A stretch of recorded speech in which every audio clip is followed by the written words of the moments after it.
စိုင်းနေတဲ့မှာမြစ်တာအငတ်ဆုံးဆိုင်ရာ Capricorn မှာစိုင်းနေတဲ့မှာ BBC က Pisces ပါစိုင်းနေတဲ့မှာကြိတ်ပြိုင်တတ်တဲ့အချင်းရှိရဲ့ဆိုင်ရာကြိတ်လုတ်တတ်တဲ့အချင်းရှိရဲ့ဆိုင်ရာ Cancer ပါစိုင်းနေတဲ့မှာအငင်းတန်တဲ့ဆိုင်ရာ Aries ပါစိုင်းနေတဲ့မှာခေါင်းမာတဲ့ဆိုင်ရာ Taurus လို့ထင်ပါတယ်စိုင်းနေတဲ့မှာ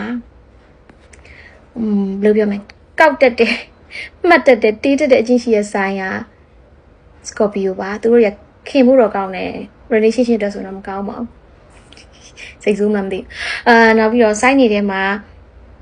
ညနာများတယ်ဖေးညနာတွေများနေတဲ့ဆိုင်ရာဂျမနိုင်းမှာညနာများတယ်ဆိုတော့ဒီလိုပေါ့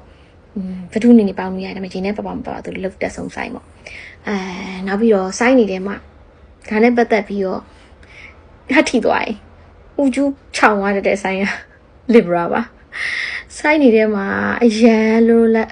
တောင်ကြိုက်ပြီးတော့တယောက်တည်းတစ်ခါကျရင်ပလက်ကျွတ်တဲ့ဆိုင်ရာစာကြည့်ပါ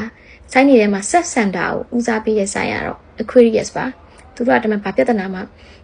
ပွဲထဲမှာမပါဘူးပေါ့နော်အဲ့ဒါအထူးကြတယ်နောက်ပြီးတော့စိုင်းနေထဲမှာကို so proud ကိုယုံကြည်မှုကလည်း so high ဖြစ်တဲ့ဆိုင်ရတော့ Leo ပါ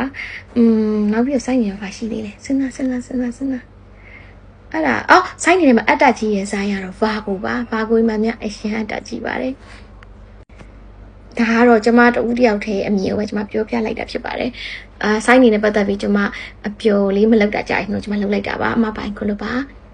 ကျေးဇူးပါနောက်ဗီဒီယိုမှာဆက်တွေ့ပါမယ်တတား